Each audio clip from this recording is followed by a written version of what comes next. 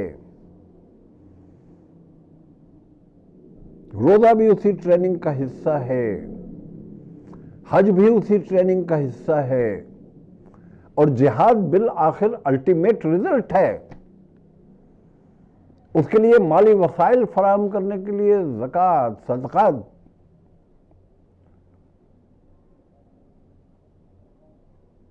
لیکن آج ہم روزے پر بات کر رہے ہیں۔ اے لوگوں جو ایمان لائے ہو، کتب علیکم الصیام کما کتب علی الذین من قبلکم۔ روزے تم پر فرض کیے گئے ہیں جیسے تم سے پہلی امتوں پر فرض کیے گئے تھے۔ تو اسے یہ بات سمجھ میں آ جاتی ہے کہ روزہ کوئی حضرت محمد مصطفیٰ احمد مجتبیٰ صلی اللہ علیہ وسلم کی امت ہی کے لیے نہیں ہے۔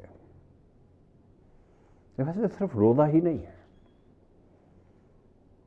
تمام بنیادی اراکین اسلام، سجدہ ہر نبی کی امت سے کرایا گیا۔ اس کی شکل مختلف ہو سکتی ہے، ہمارے ہاں اس کی شکل رائج ہے۔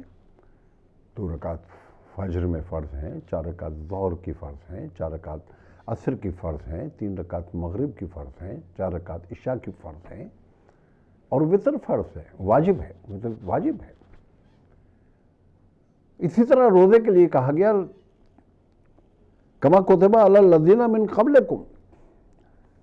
تو روزے کی بھی کوئی نہ کوئی شکل ہر امت کے لیے موجود رہی ہے۔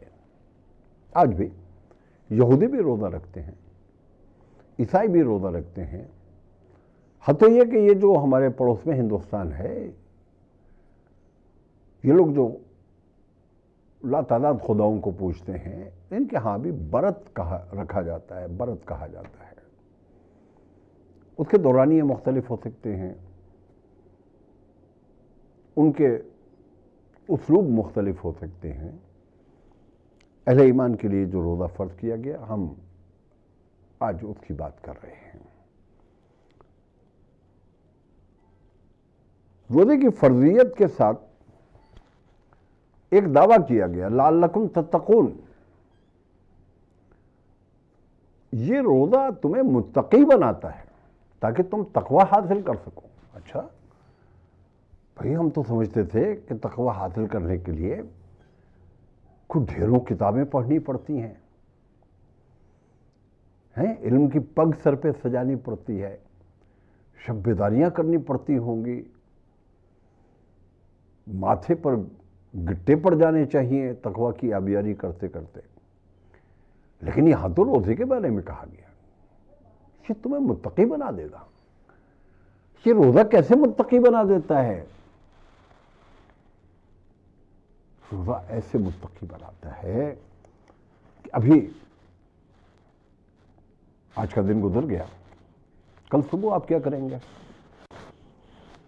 ایک مقررہ وقت پر آپ کہیں گے کہ یہ صبح کاذب اب صبح صادق میں بدل رہی ہے، اس سے پہلے مجھے کھانا پینا جو کچھ کرنا ہے، اپنی غذائیت کا بندوبست کرنا ہے۔ ادھر گھڑی نے اس وقت کی نشاندہی کی کہ جو صبح کاذب سے صبح صادق میں دخول کا وقت ہے،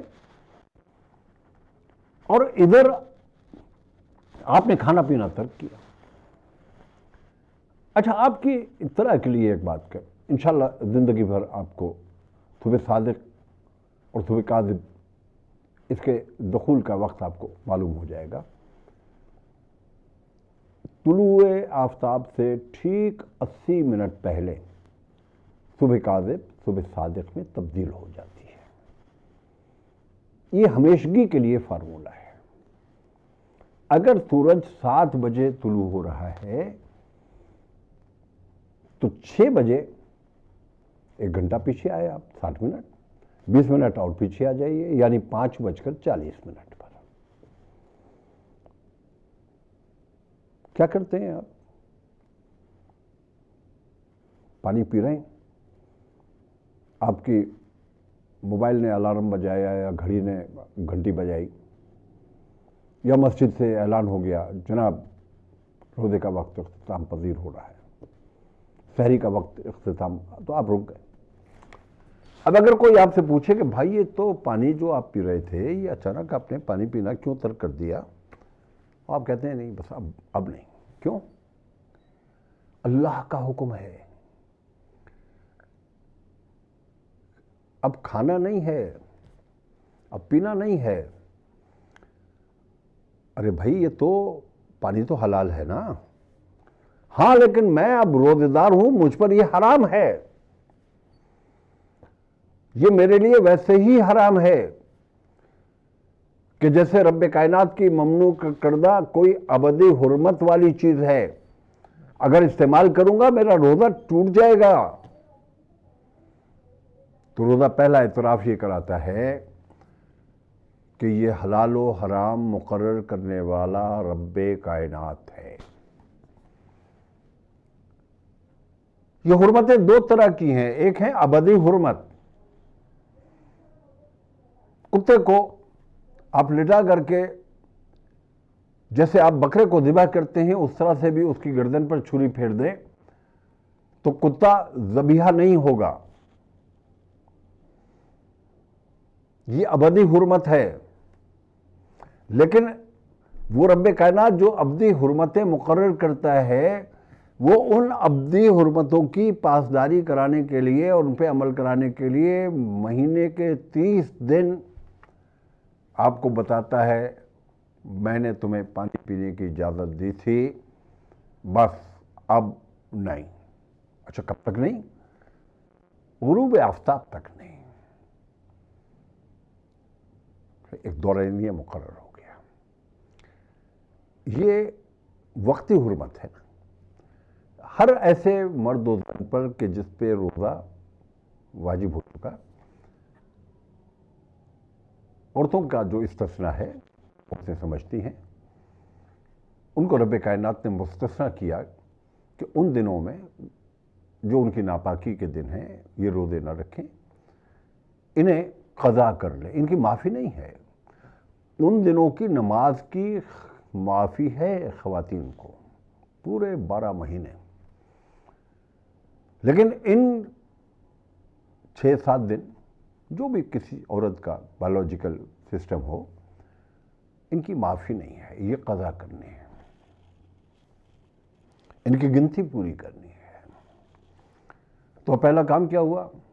روزہ بتاتا ہے حلال اور حرام مقرر کرنے والا اللہ ہے، وہ شارع ہے، ٹھیک ہے۔ اب دوسری بات، آپ نے روزہ رکھا ہوا ہے، شدید گرمی کا موسم ہے، حلق تڑخ رہا ہے، یہ چاہتا ہے کہ 2 گھونٹ پانی کسی طرح سے اتر جائیں، آپ پیتے ہیں؟ آپ نہیں پیتے، کیوں نہیں پیتے؟ وہ دیکھ رہا ہے، بھائی یہ تو چھت کے نیچے، ہاں چھت کے نیچے بھی دیکھتا ہے۔ اب وضو کر رہے ہیں، پانی کلی کے لیے آپ کے منہ میں موجود ہے، اگر گھونٹ 2 گھونٹ، قطرہ 2 قطرہ حلق سے نیچے اتر جائے تو کوئی باہر کا آدمی دیکھنے والا نہیں ہے، لیکن آپ نہیں کرتے، کیوں نہیں کرتے؟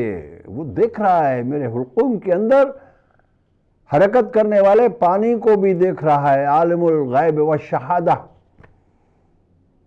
یہ دوسرا بڑا ایمان جس کا ہمارے ساتھ معاملہ ہوتا ہے اور اعتراف کرایا جاتا ہے۔ پہلا یہ کہ وہ شارع ہے، دوسری بات یہ ہے کہ وہ عالم الغیب والشہادہ ہے۔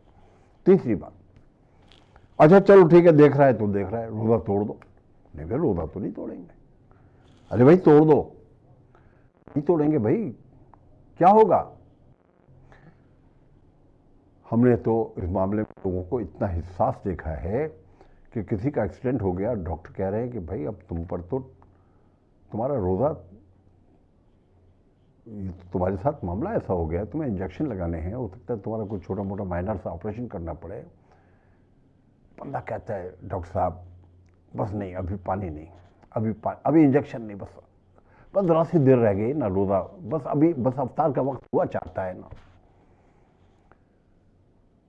میں یہ نہیں کہتا کہ یہ حساسیت لازم ہے، یہ شریعت کا تقاضا نہیں ہے، لیکن یہ حساسیت ہمیں پوری زندگی رب کائنات کی جزا و سزا کے حوالے سے ہمارے وجود پر طاری رہنی چاہیے۔ ہم روزہ اس لیے نہیں توڑتے کہ وہ سزا دے گا۔ بھائی بچنے کا کوئی طریقہ ہے؟ ہاں ہے، کیا ہے؟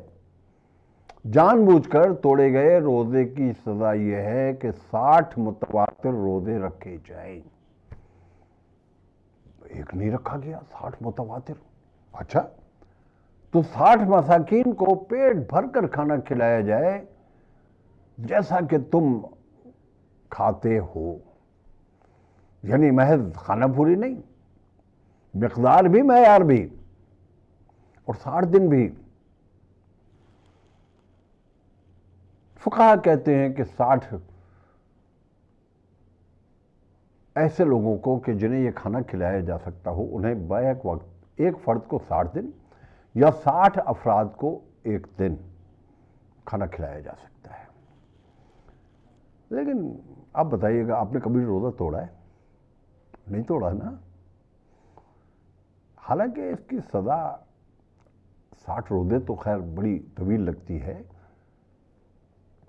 کسی بھی صاحب حیثیت آدمی کے لیے 60 آدمیوں کو کھانا کھلا دینا بڑی بات نہیں ہے۔ لیکن ہم میں سے کوئی شریعت کے ساتھ یہ کھلواڑ نہیں کرتا، کرنا بھی نہیں چاہیے۔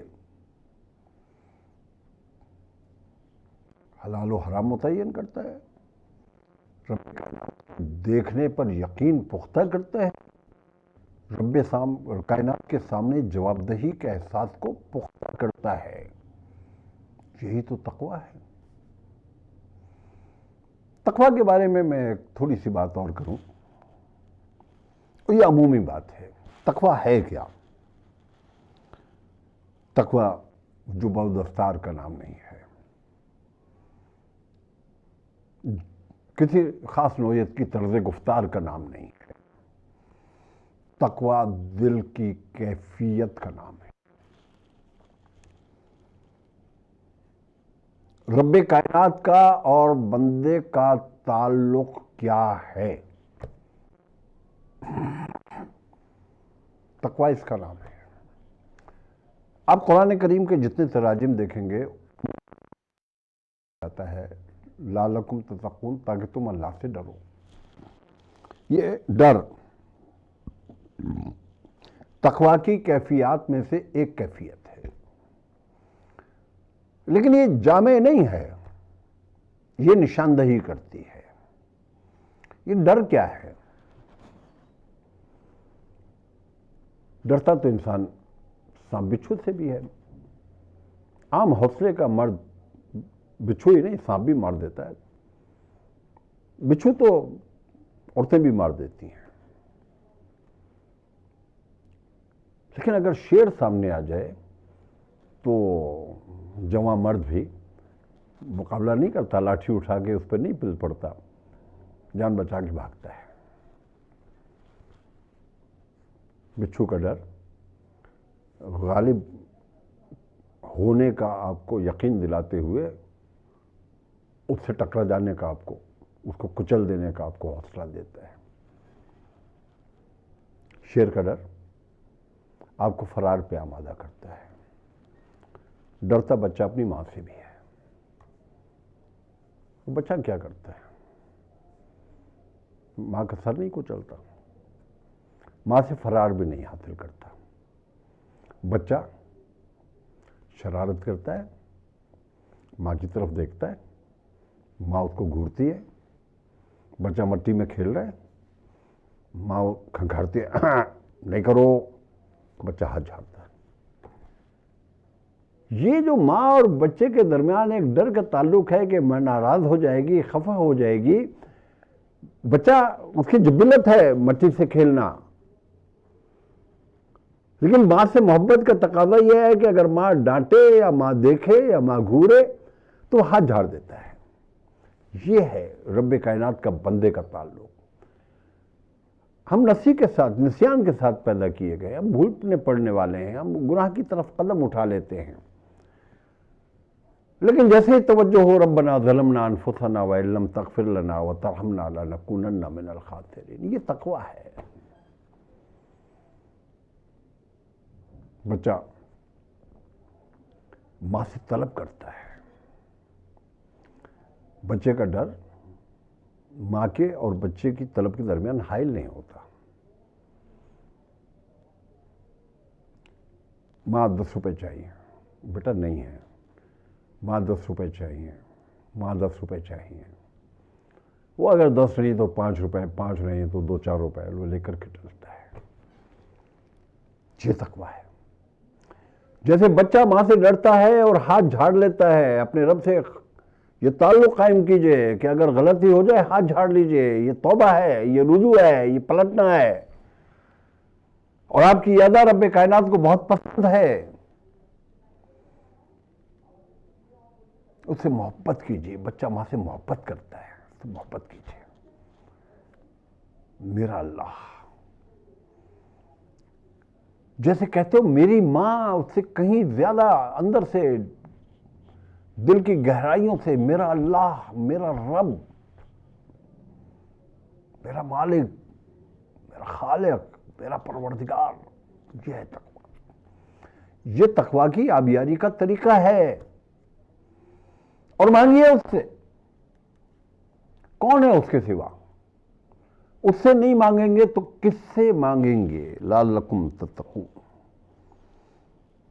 اب آگے شرائط ہیں، ایام معدودات، تھوڑے سے دن ہیں، ہم جانتے ہیں تھوڑے سے دن ہیں، یہ یوں گنتی کرتے کرتے گزر جاتے ہیں۔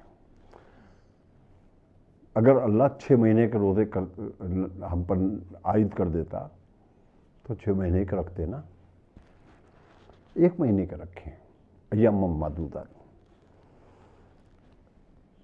قمری حساب سے رکھے ہیں، موسم بدلتا ہے، تاکہ سردی اور گرمی سے آپ مانوس ہو جائیں.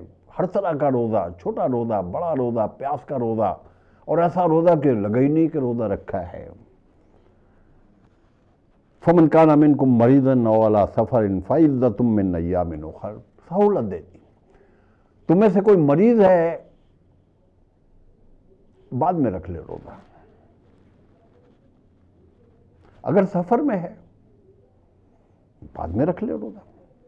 فعدۃ من ایام اخر وعلی الذین یطیقونہ فدیۃ طعام مسکین. اچھا، یہ ابتدائی زمانے میں ہے کہ اگر روزہ رکھنے کی طاقت نہ ہو تو مسکینوں کو کھانا کھلا دو. لیکن اس وقت بھی کہا گیا کہ فمن تطوع خیرا فہو خیر لہ. اگر تم تقویٰ کی روش اختیار کرو تو یہ تمہارے لیے ہی بہتر ہے. وان تصوموا خیر لکم ان کنتم تعلمون. کھانا کھلاؤ، تمہاری مرضی ہے. روزہ رکھو ان کنتم خیر لکم ان کنتم تعلمون. اسی آیت کے تسلسل میں، ماہ رمضان کے تسلسل میں، شہر رمضان الذی انزل فیہ القرآن ھدی للناس وبینات من الھدی والفرقان، یہ اس وقت موضوع نہیں ہے. لیکن آپ کو معلوم ہونا چاہیے کہ یہ ماہ مبارک جو ہمارے درمیان جلوہ فگن ہے، یہ وہ مہینہ ہے کہ جس میں رب کائنات نے اپنی آخری کتاب حضرت محمد مصطفیٰ احمد مجتبیٰ صلی اللہ علیہ وسلم پر نازل کی. حکم دیا گیا کہ فمن شہد منکم الشہر فلیصم.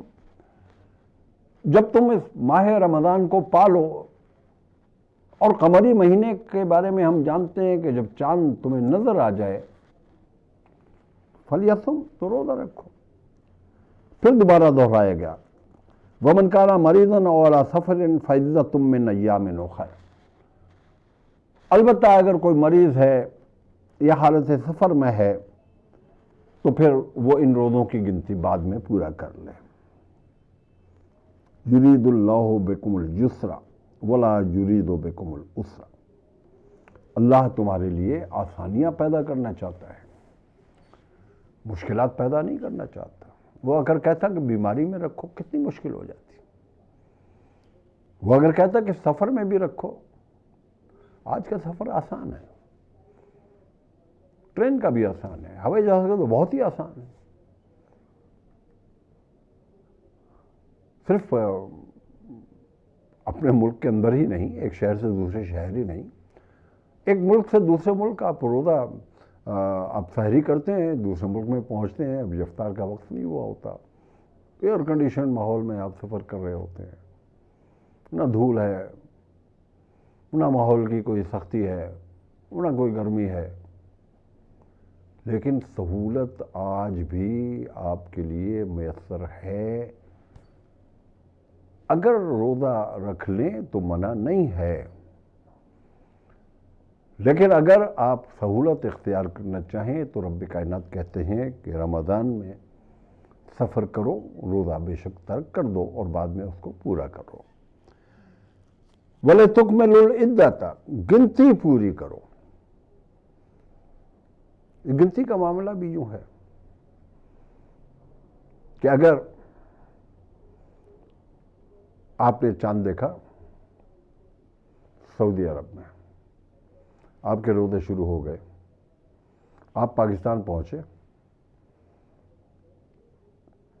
سعودی عرب میں چاند نظر آ گیا، آپ اس کے بعد میں روانہ ہوئے، پاکستان پہنچے، پاکستان میں روزہ ہے، آپ کا روزہ نہیں ہے. آپ نے جہاں رویت ہوئی تھی اس کے مطابق اپنی گنتی پوری کر لی. وَلِتُكَبِّرُوا اللَّهَ عَلَىٰ مَا هَدَاكُمْ. جب گنتی پوری کر لو، یعنی 29 یا 30 جب چاند نظر آ جائے، وَلِتُكَبِّرُوا اللَّهَ عَلَىٰ مَا هَدَاكُمْ، تو رب کائنات کی اس ہدایت پر جو اس نے آپ کو دی کہ جس کے نتیجے میں آپ نے ماہ رمضان کے روزے رکھے، قرآن پڑھا، صدقات و خیرات کیے، تکبر اللہ علی ما ہداکم. اللہ اکبر، اللہ اکبر، لا الہ الا اللہ، واللہ اکبر، اللہ اکبر، وللہ الحمد. یہ کرتے ہیں نا ہم، جب ہم نماز عید کے لیے گھروں سے نکلتے ہیں اور اس کے لیے آپ صلی اللہ علیہ وسلم یہ طریقہ اختیار کرتے تھے کہ گھر سے نکلتے تھے تو ایک راستہ اختیار کرتے تھے تاکہ شہر کی زیادہ گلیوں زیادہ چوراہوں سے گزرتے ہوئے آپ عیدگاہ تک پہنچیں، اور واپسی کے لیے کوئی دوسرا راستہ اختیار کرتے تھے۔ اب اگر ہماری آبادیوں میں کہیں ایسا ممکن ہے تو ایسا کیجیے، اور اگر ایسا ممکن نہیں ہے تو یہ ٹھیک ہے، لیکن نماز عید کے ساتھ تکبیر، تسبیح و تحلیل یہ قرآن کا حکم ہے۔ اللہ تعالی ہمیں قرآن کے تمام احکامات پورا کرنے کی توفیق عطا فرمائے۔ اللہ تعالی اس ماہ مبارک کو کہ جو ہمارے درمیان سایہ فگن ہے، ہمارے لیے بخشش کا اور نجات اخروی کا ذریعہ بنا دے۔ اس ماہ رمضان میں مانگی گئی ہماری دعاؤں کو قبول فرمائے، اور اس امت مسلمہ کو ان تمام مشکلات و مسائل سے نجات دلا دے کہ جن میں یہ اس لیے مبتلا ہے کہ ہم نے رب کائنات کے احکامات کو پس پشت ڈال رکھا ہے۔ یا اللہ ہم پر رحم فرما، اور اس ماہ مبارک کو ہمارے لیے رحمت کا، برکت کا، نجات کا ذریعہ بنا دے، اور ہمیں نبی علیہ الصلوۃ والسلام کی اس وعید سے محفوظ فرما کہ جس میں آپ نے فرمایا کہ برباد ہو وہ شخص جسے ماہ رمضان میسر آیا اور اس نے اپنی بخشش نہ کرا لی۔ اللہ تعالیٰ آپ کے بزرگوں کی، آپ کے موجود لوگوں کی جو ہمارے درمیان زندہ ہیں، اور ان بزرگوں کی کہ جو ہمارے درمیان سے رخصت ہو گئے، مغفرت فرمائے، ان کے لیے راحت فرمائے جو موجود ہیں، اور ان کے لیے کہ جو ہمارے درمیان سے چلے گئے ہماری دعاؤں کو قبول فرمائے۔ وآخر دعوانا ان الحمدللہ رب العالمین۔ دیکھتے رہیے بیان القرآن، یہ آپ ہی کے لیے ہے۔